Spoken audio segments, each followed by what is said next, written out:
All Nice. right, everybody, welcome back to the Movie Buzz Club. I'm Colby Fenton.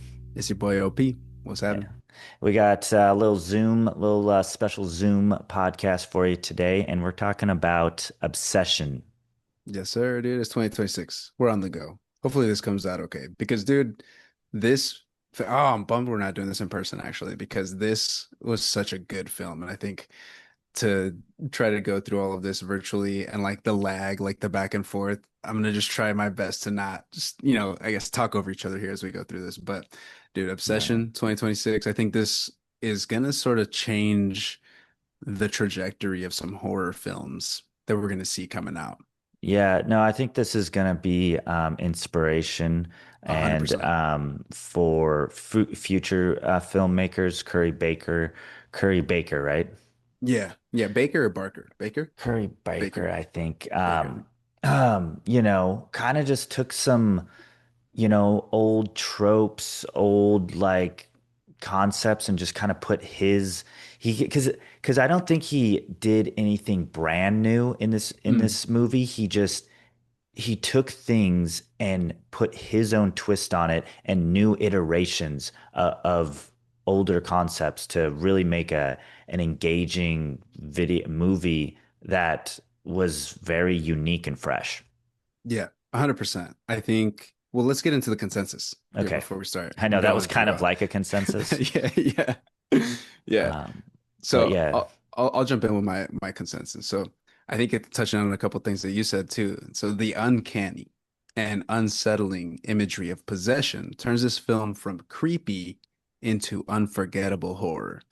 So there's also a healthy sprinkling of well-timed comedic relief all throughout this, and that makes it a well-balanced new age horror film. I had to toss in the new age in there because this is I think like you said, it's going to be a springboard for a lot of younger um and people that are probably already in the game too, um horror filmmakers going hmm into the future. What do you got? yeah. What's your consensus? Well, I just want to make a quick comment on one of the things you said there about the comedic things, Hmm. because I saw this in the theater like you did, Right. and there were multiple moments where it was like really crazy, scary stuff going on, but Yeah. like it was like funny. Like the audience in the theater laughed because it's like so absurd.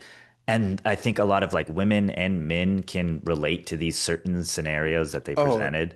dude, 100%. Yeah. So it Which made was, it, I think that's what really drove it home for a lot of people. And then you see yeah, all the buzz right now. Like it's hot right now. And this it's episode hot. won't air for another couple days or a week or so. So it'll probably just keep going on that upward Yeah, trajectory, I think. And I we'll get think into some so. of the specifics here. But yeah. Yeah. What's your Okay. consensus? So, Obsession is a fresh take on the possession style horror. The concept of a horror movie is what really drives it for me. And I loved everything they did with the One Wish Willow. Same old Yep. concepts with new interesting spins that really make you think about like how something happened in the movie after the movie ends.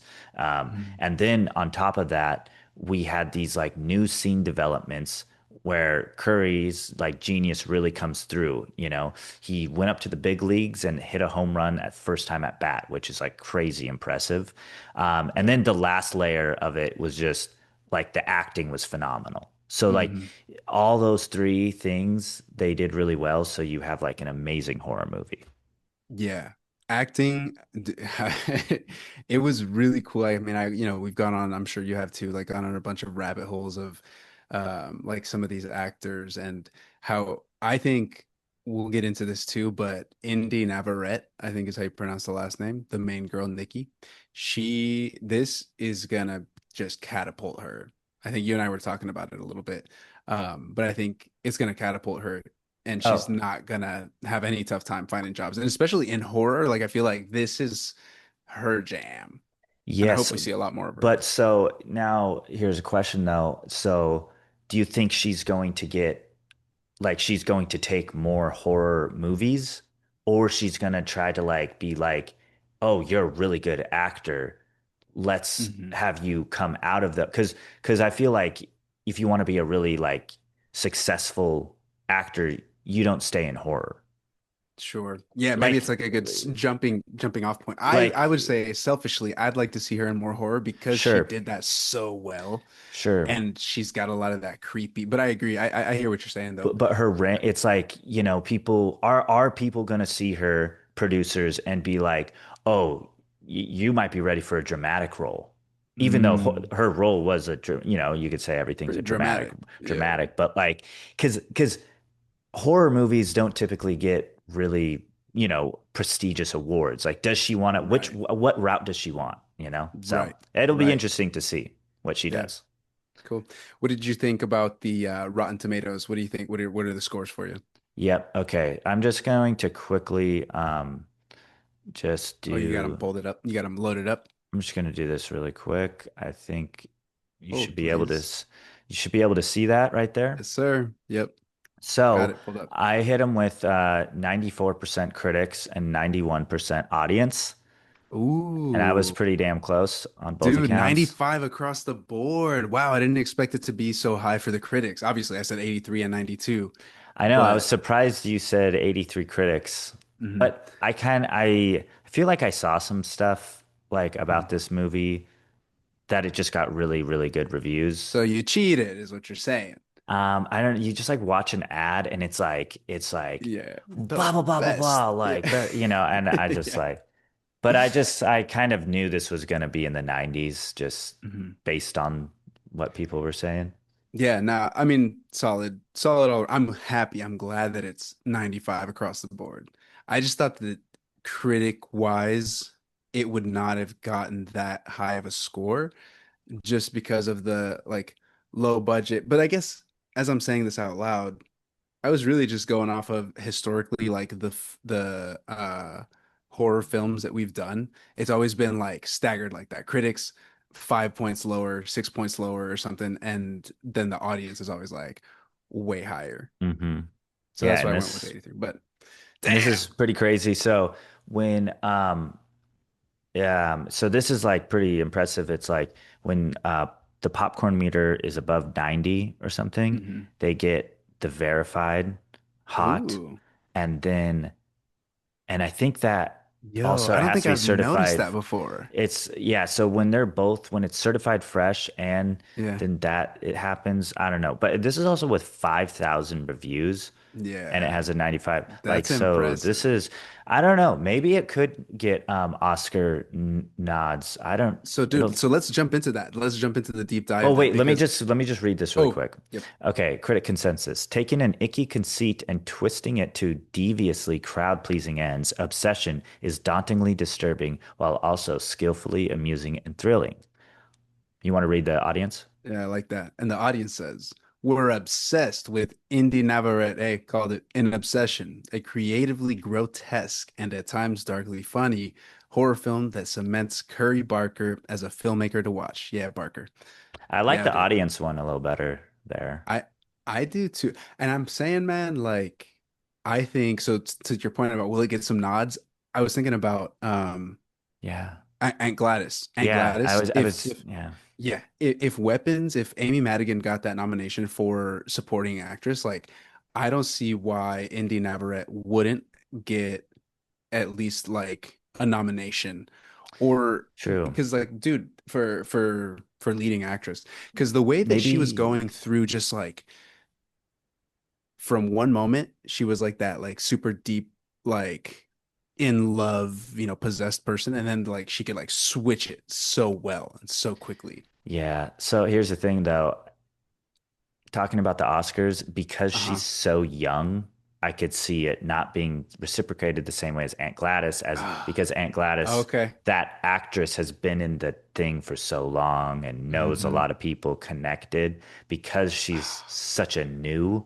That's just That's one a good playing point, devil's though. advocate there. No, and I mean, but that's a really good point, and it goes back to that old thing about like it's not what you know, it's who you know, right? Yeah. And for a Yeah. lot of these things, like award ceremonies, it's just like who have you rubbed shoulders with, and who have you? Uh-oh, we got fuzzy guy. Dude, Yeah. not you're not as fuzzy as I am, but yeah, that's a really good point. So you're right. We'll see. I hope that she gets. Oh shit! Look at that, different angle, baby. I I like was this that side might view, oh that side that profile. that Yeah, it worked. worked. Cool. I I hope that she gets a nomination or at least like a really close honorable mention. But to your point, yeah, I see that it might not happen because she is so young, and this is one of the first roles. But we'll see how this film continues to do. I mean, in the first couple of weeks, it's already what is it grossed in theaters over 100 million or like near 100 million, and it was under a $1 million budget, right? Something like 750 to a million. It's crazy.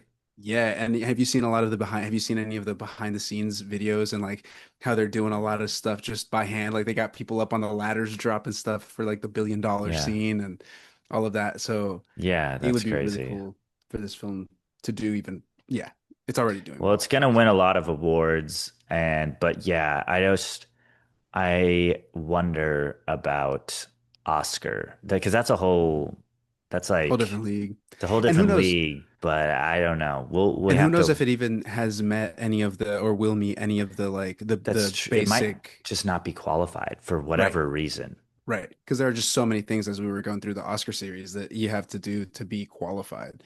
Hmm. Um, but yeah, man, I think of this movie as like Talk to Me, right? Low budget, millions and millions of dollars. And I think we both loved that one a Yeah, but lot too. that didn't. I think Not as far as this. awards or like Oscars. I'm just saying like in Yeah, that realm, for me, this is no, like as good as that, you know? I agree. I think it's even better, right? Like Yeah. groundbreaking stuff, or Hmm. I don't I know. think I think what happened really well with this movie too is like I saw a couple of articles about how Gen Z is all about it and Oh, like really? the younger crowd is driving a lot of viewership in theaters. At least that was like one article that I was reading and when it resonates a lot with Gen Z, who is that's who is online right now. You know, that's who runs Right. the internet. Yep. If a couple 100,000 people were like, this is the shit, that's it's just gonna steamroll, It's you gonna know, and be. it just keeps going. And Curry Baker, Mhm. 20, he's 26. So Yeah, young guy. He's Gen Z, right? Yeah, yeah, yeah, yeah. Holy shit. So yeah, it's like you kind Gen of Zer you're made like, oh, a these are made my a peers. These are my peers, you know, and like so people that are that age are like, holy shit, this is so amazing. yeah. Well, should we get into some burning questions? Yeah, what do you got? Okay. All right. So I think this is kind of the biggest question, right? Hmm. So it's kind of yeah, it's kind of two parts. Okay. So where did, and for the sake of the video, I'm going Yeah. to say Nikki. When I say Nikki, I mean the original Nikki. And then when I Uh-huh. say Freaky Nikki, Okay. that's obviously the other Nikki, right? Right. So where did Nikki go when the wish was made?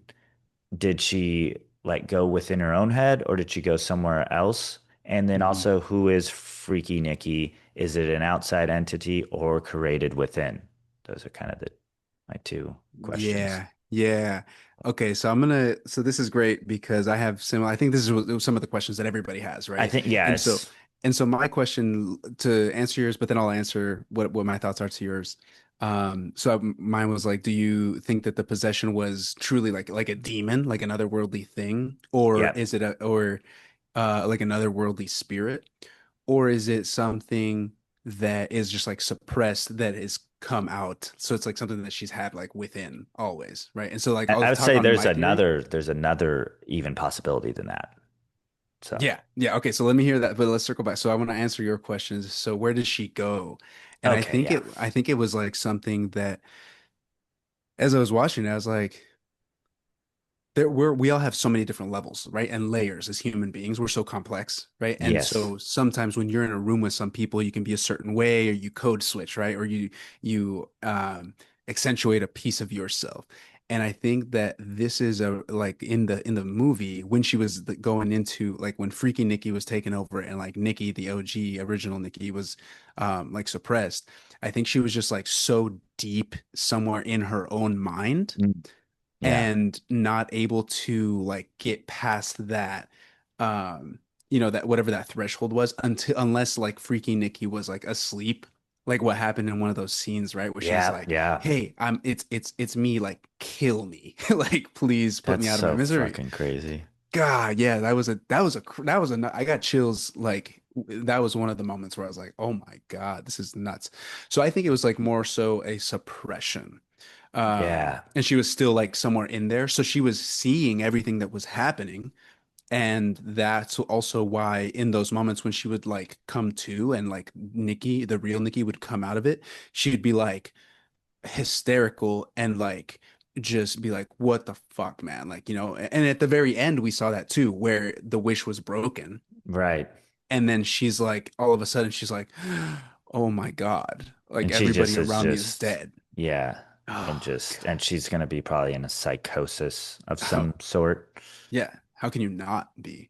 So I Yeah. think that was like the where does she go? And then what was the second question? It was kind of Um, similar. who is Freaky Nikki? Like Oh yeah. the origins of Freaky Nikki? Is it an outside entity or something created within or something other than Hmm. those Do options? you have a thought for that? Because I have a thought for that too. Yeah, so what I think, um, so when he made the wish, also the One Wish Willow is not your, conventional monkey's paw. It just will make whatever you say come true. It's not going to Mhm. twist your words, right? It's like Right. when Ian said, "I wish for $1 billion," he just got a Boom. billion dollars. It's Right. exactly what he asked for, right?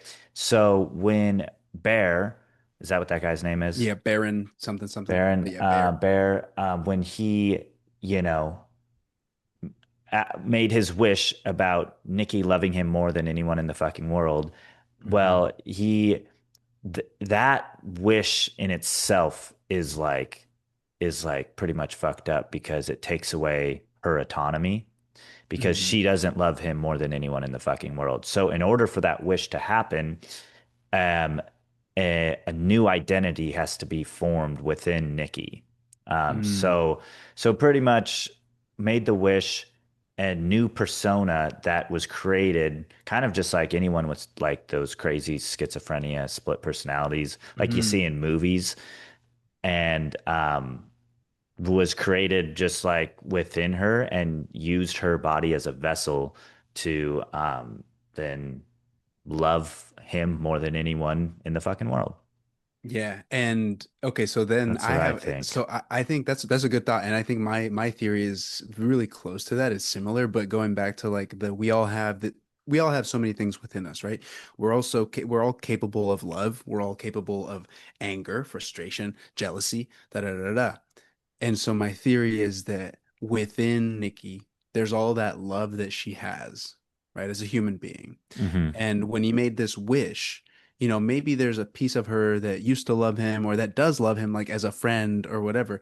But now all of that love is being totally channeled into just loving him, as the wish says, like more than anybody else in the world. So all of that Mm. love is being used in such a pointed way that it's so fucking unhealthy and unhinged, right?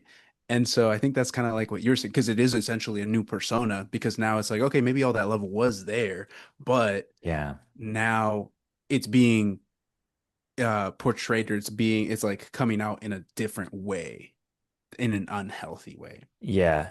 And on that, like I think I saw a video of someone talking about this. Hmm. It was like his wish, it was like pretty much his obsession of her Yeah. projected through her. And Oh yeah. yeah. Okay.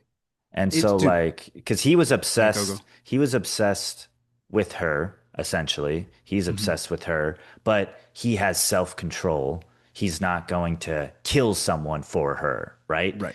And Right. so everything that Freaky Nikki does in the film is what Bear ultimately wants to do, but has self-control. And when wishing for the thing, she has all of that obsession that he had and just but had no filter. Dude, So that's a really good point. So there's no self-control, because I think going back to our other theories is like all of that manifested love is just like it, no barriers, no fucking threshold. It's just love. And yep, I'm doing anything yeah, to and get it's you. yep, Oh my God. And dude, so to that point, you said I think something that so. jogged my brain, like Baron.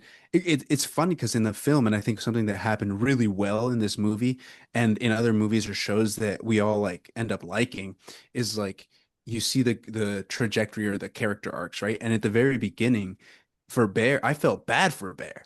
I was like, oh, dude, my boy, he's fumbling this bag, dude, this baddie, Yeah. and like, oh, dude, and it sucks because also like a piece of us, a piece of everybody has been there before where Yeah. you like somebody and you don't work up the courage or whatever, right? And so that piece is so real to everybody. You relate to that. But then as the movie progresses, you're like, "Oh my God, she's the victim. This He dude is he's the like villain, he's the villain. Yeah, he's which the main antagonist in that the whole was movie." that was a good twist on this, like, because usually in a monkey's paw situation You where say that. What is that? I don't yeah. monkey's paw, that's just like a trope of like a artifact or device that Okay. grants you some otherworldly power, or like a genie's lamp would be a Genie. Got it. monkey's paw, because it would twist your words to like you, it's never good for the person that makes the Right. wish, right? They end up getting screwed over. Yeah. Because of, like, you say, whatever. But a lot of people are saying that this isn't a monkey's paw device because it's not trying to twist your words. It's just that Bear made a horrible wish. And Yeah, it's yeah. all his fault. God, So, yeah. What because an idiot, dude. yeah. Was And there, yeah. really quick, one thing I have written down here, and this kind of supports the split personality thing. So think about this. When Yeah. when Bear snaps the One Wish Willow, he Mhm. snaps Nikki in two. The love and the normal Well, the Nikki and then normal freaky Nikki and the Nikki. freaky Nikki, yeah. He Oh, like so that's interesting. kind of like a kind of a it could support it. I don't know if that would be on purpose or not, or coincidence, but Mhm. that kind of makes sense because there's two Nickies after he makes the wish. Yeah, yeah. Oh, dude, what do you have? I had a question that I wanted to see. What was like one scene or a couple scenes maybe that just sent you, or that you were like, oh wow, this is a scene. This is a good scene, like throughout the movie. And I had Oh, like a few of them, but I'll, what do you I'll say one, and I really like this one because it was almost like a nod to That's a Bad Idea sketch. Mm. So is when he's like, "Hey, honey, gonna go have a boys' night," and she's like, Yeah. and then, like, what? And it's like, and it's almost like a comedy sketch is happening right before us, but like, and like, cause he's like, cause it's like every guy has told their girl, like, Yeah, I'm yeah, gonna yeah, have a yeah. boys' night. And then the girl freaks out. And then the girls even think that's hilarious because the girls are like, oh yeah, we've all been like, fuck no, you're not Yeah, going yeah, to a yeah. goddamn, Yeah, yeah, yeah. There's a So it piece of was that. just so beautifully done. That Yeah. I yeah. that's a really good that's a really good point. And that's a part of the thing, like we were saying earlier, is like all throughout, it was so level with like you had the peaks of like, oh, this is creepy, this is like, fuck, get me out of this room. And then you had like just a couple minutes later, like, oh my gosh, ha ha ha ha ha, that comedic relief. And so the balance was just masterful throughout it, I think. But my scene, oh yeah, go. I think that's why it's doing so well, is because, yeah, not only was it a good horror, but it had these moments that, like, everyone in the theater was laughing. And Yep. I think that's what, like, I don't know. I think that's why it's like so successful. Mhm. Along with, I mean, a bunch of other Yeah. things that we've already touched on is that like a lot of it is relatable. Yeah. We've all had that experience of that, like the one that got away, right? And like, what Hmm. would we have done if I had a one wish Willow in middle school, high school, whatever? I think they're like 20 or some 20 in their early 20s now. But Hmm. I want to make sure that we get everything here in time because we got just a couple minutes here. Yeah. But my one of my scenes, dude, the one that I actually in the movie theater, which it's been a long time since the last time I did this, I was like, you know, was Hmm. when she just blasted through the window and the cinder block scene, but Yeah. then she didn't stop and she just kept going. And And Bear's I was, like, yeah, exactly. I was bare, dude. I was like, God, yeah. So that scene was just really, really, oh, really wild.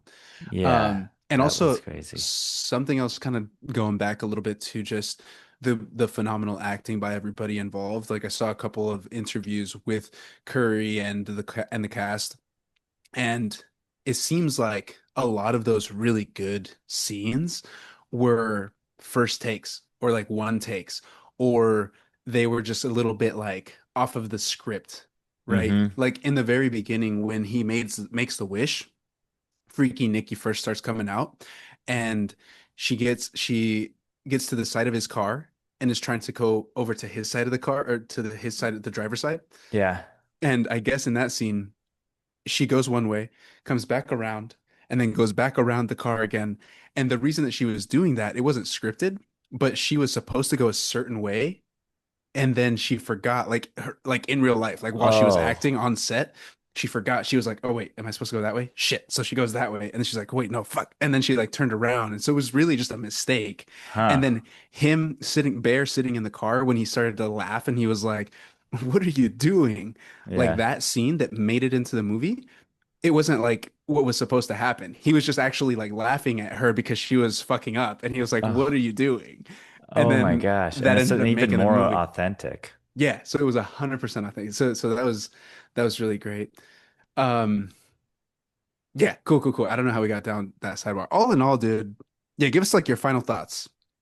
Give us like a Um, final recap of yeah. the movie. Unless you have any other things. I think that's sort of the end of my notes here, but that's fine. Yeah.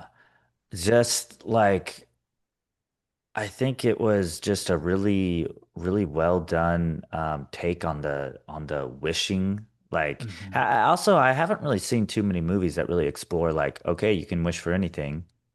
Yeah. And so it was cool exploring honestly, the coolest part of it was the lore. And if he continues to have this One Wish Willow in other films and like building on Mm. Easter eggs, that's what I'm most excited for. Because Ooh. I feel like there's just a lot of unlimited potential. Especially when he talked with the person at the store and they were Mhm. like, I wish for mine. Yeah. And so it's like, it So doesn't have that's to a be whole bad. other thing too that we didn't really touch on, but like let's go into it real quick. Yeah, what do you think is going on there? Because there was somebody that he calls on the back of the One Wish Willow, and then it's like the help desk or whatever. And then the guy that he goes into the store and he's like, "Oh yeah, I didn't have any issues with mine, but da, da, da, da." So like people know about this.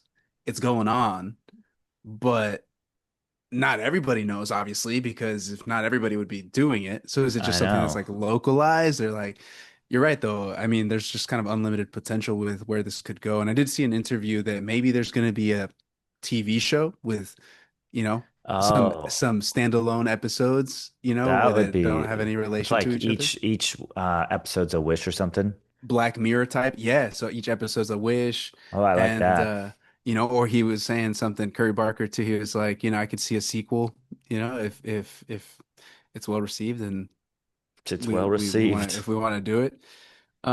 So yeah, we'll definitely stay tuned for that. And I'm excited to see how the film continues to go. Yeah. Rewatch? Would you rewatch? Yeah, I'd Yeah, rewatch. yeah. Definitely. Recommend scale 0 to 10 for horror Oh. films that you've seen. Hmm. Thinking weapons, thinking Insidious, thinking Hereditary, thinking yeah, just like all of them that come to mind. Where does this stack up on those as far as like, for you personally, like how you Hmm. how you watched it and how it landed with you? Probably would give it a um 9.0. 9? Yeah, I was gonna say 8.5, 9, you Yeah, know. because I was like, yeah, it's kind of like what Dave Portnoy says, like 10 is like almost impossible. Mhm.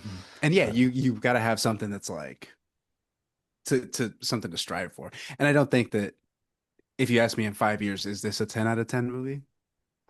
Probably some things yeah. that they could tighten up to make it get closer. But yeah, 8.5, 9. Get out there and watch it, everybody, if you haven't already, if you're a fan of horror.